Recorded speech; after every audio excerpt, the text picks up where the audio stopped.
তুমি না তওবা করেছিলে? তুমি না শুধুমাত্র আল্লাহর জন্য সবকিছু ছেড়ে দিয়েছিলে? বুঝতে পেরেছিলে কোথায় তোমার আসল ঠিকানা? ভুলে গেছো?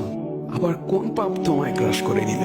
তুমি তো সেই যে নিজের পাপের প্রতি অনুতপ্ত হয়ে সিজদায় পড়ে অঝরে কেঁদেছিলে। তাহলে আবার কেন দুনিয়ার ধোকায় পড়ে গেলে?